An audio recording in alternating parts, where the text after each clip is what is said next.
देखना शुरू कर दिया है द एंगल और मैं हूं आपके साथ छवि अवस्थी। चलिए सबसे पहले नजर डालते हैं आज की सुर्खियों पर।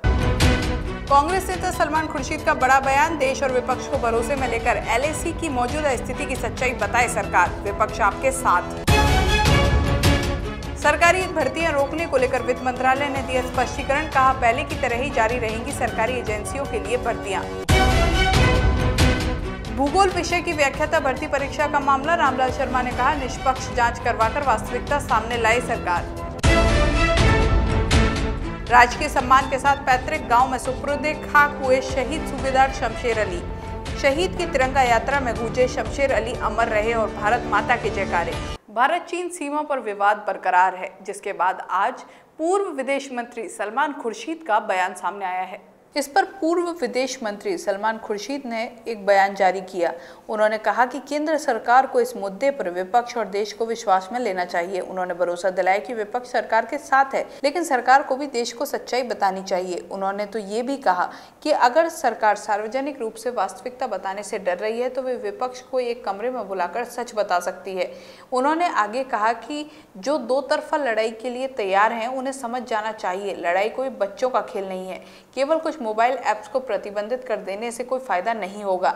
इसके साथ ही चीन के साथ कहां-कहां निवेश हुआ है ये भी देखना जरूरी है, ताकि वाकई में चीन को रोका जा सके।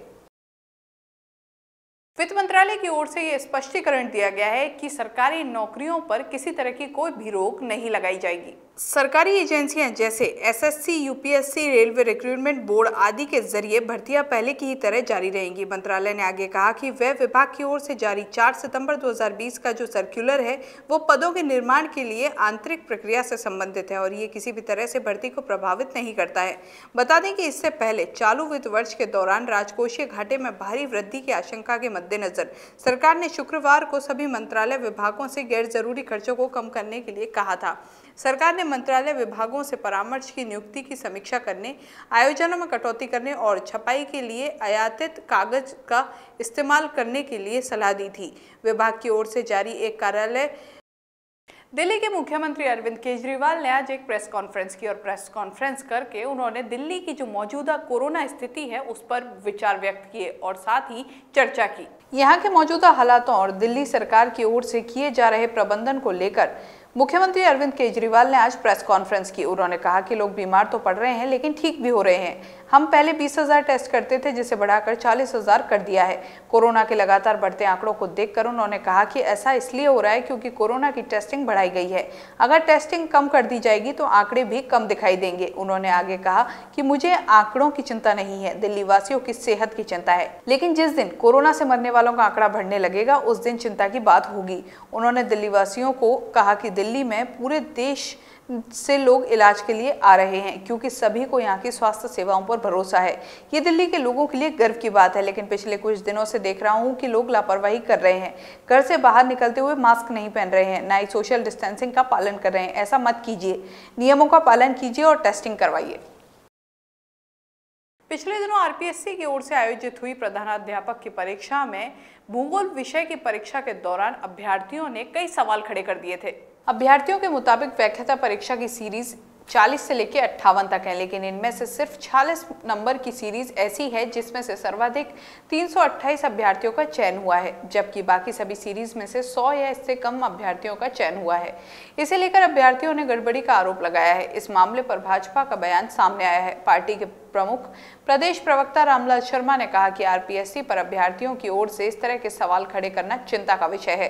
सरकार को आगे आकर मामले की निष्पक्ष जांच कराकर इसकी वास्तविकता जाननी चाहिए, ताकि युवाओं में परीक्षा परिणामों में अनियमितताओं को लेकर पनप रहे असंतोष को दूर किया जा सके। राजस्थान में आरपीएससी एक संवैधानिक संस्था है और उस संवैधानिक संस्था के ऊपर कोई सवाल खड़ा के तो हम सब के लिए वो चिंताजनक है। और जिस तरीके से राजस्थान के अंदर अभी कुछ दिनों पहले राजस्थान प्रशासनिक सेवा की मुख्य परीक्षा का परिणाम आया और उसके बाद में ज्योग्राफी के व्याख्याताओं का जो परिणाम आया और उसके उपरांत जो युवा जो उस एग्जामों के जो भागीदार थे उन्होंने जिस तरीके के सवाल खड़े किए वो हम सबको चिंता करने लायक है और सरकार को आगे बढ़कर इनकी जांच करानी चाहिए। जिस तरीके से वो बता रहे थे कि 40 की सीरीज शुरू होती है और 40 से लेकर 58 के बीच में सिर्फ 46 नंबर की सीरीज ऐसी है जिस सीरीज के अंदर 328 अभ्यर्थियों का चयन होना और बाकी के अंदर 100 से अंदर अंदर चयन होना, तो ये आशंका ही जाहिर करती है कि कहीं ना कहीं इस परीक्षा के अंदर भी कोई धांधली तो नहीं हुई है। और सरकार को चाहिए कि कम से कम युवा अगर आशंका जाहिर कर रहे हैं तो उसकी निष्पक्ष जांच कराए। आखिरकार कोई कारण जिस तरीके की चर्चा परिचर्चा सोशल मीडिया के ऊपर आ रही है और सरकार के नुमाइंदों को भी शामिल होने के ऊपर उनको शंका के घेरों के अंदर लिया जा रहा है, ये चीज़ें शासन के तंत्र को शोभा नहीं देती। और कम से कम शासन का तंत्र आगे चलकर इसकी निष्पक्ष जांच करा के वास्तविकता सामने लेके आए और जो युवाओं में जो एक असंतोष पनप रहा है उस असंतोष को दूर करने का काम करें। भारत चीन बॉर्डर पर राजस्थान के वीर सपूत शमशेर अली शहीद हो गए, जिसके बाद आज पूरे राजकीय सम्मान के साथ उनको सुपुर्द खाक किया गया। बता दें कि शमशेर अली खान अरुणाचल प्रदेश के टेंगा में 24 ग्रेनेडियर यूनिट में नायब सूबेदार के पद पर सेवारत थे। बुधवार सुबह भारत चीन सीमा पर अरुणाचल प्रदेश के पाइनीज चेक पोस्ट पर पेट्रोलिंग के दौरान शहीद हो गए थे। उनकी पार्थिव देह को आज ही झुंझुनू स्थित उनके पैतृक गांव हुकुमपुरा लाया गया था। शहीद की देह गांव में पहुंचते ही सभी की आंखें नम हो गई। बाद में हुकुमपुरा के अलावा आसपास के गांव शहरों के भी लोग वहां इकट्ठे हो गए और शहीद शमशेर अली की तिरंगा यात्रा में शामिल हुए। इस दौरान पूरा गांव शहीद शमशेर अली अमर रहे, भारत माता की जय के नारों से गूंज उठा। सेना की टुकड़ी की ओर से गार्ड ऑफ ऑनर दिया गया और जनप्रतिनिधियों ने पुष्प चक्र चढ़ाकर श्रद्धांजलि दी। राजस्थान के अल्पसंख्यक मामलात मंत्री और जैसलमेर के पोखरण से विधायक सालेह मोहम्मद ने आज सर्किट हाउस में जनसुनवाई की। इस दौरान मंत्री सालेह मोहम्मद ने प्रदेशवासियों से अपील करते हुए कहा कि प्रदेश में कोरोना का खतरा अभी भी बरकरार है, इसलिए लोग लापरवाही ना बरतें, सावधान रहें और सरकार की ओर से जारी कोरोना गाइडलाइंस का पालन करें। आज समाज सेवी मदर टेरेसा की पुण्यतिथि, शिक्षक दिवस और अंतर्राष्ट्रीय चैरिटी दिवस है। इस अवसर पर आज जयपुर स्थित सेंट जेवियर्स कॉलेज के वाणिज्य विभाग की ओर से कार्यक्रम का आयोजन किया गया।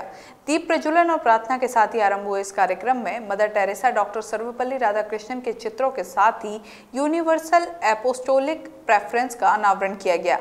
स्कूल के मैनेजर फादर वर्की पेरिकाट ने कार्यक्रम आयोजन करने का उद्देश्य और इसकी महत्वता के बारे में सभी को जानकारी दी। वहीं कार्यक्रम में विद्यार्थियों की ओर से तैयार कोरोना महामारी को लेकर जागरूकता संदेश भी इस दौरान प्रस्तुत किए गए।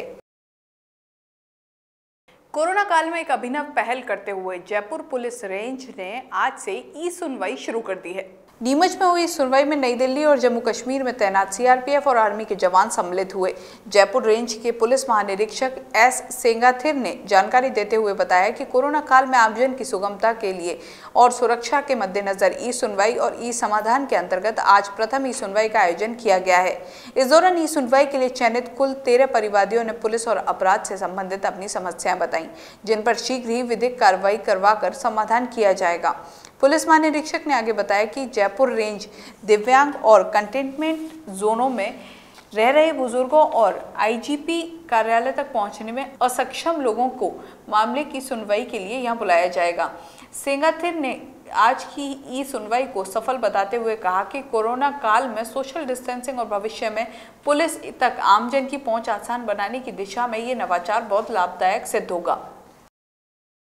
इस बुलेटिन में बस इतना ही। अगर आपको हमारा ये वीडियो पसंद आए तो हमारे चैनल को सब्सक्राइब करना ना भूलें। नमस्कार।